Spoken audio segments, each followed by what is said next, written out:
లంచం తీసుకుంటూ రెడ్ హ్యాండెడ్గా పట్టుకున్న ఏసీబీ అధికారులు.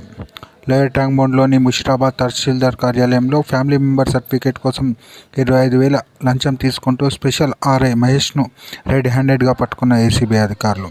కార్యాలయంలోనే విచారణ జరుగుతుంది. పూర్తి వివరాలు తెలియాల్సి ఉంది.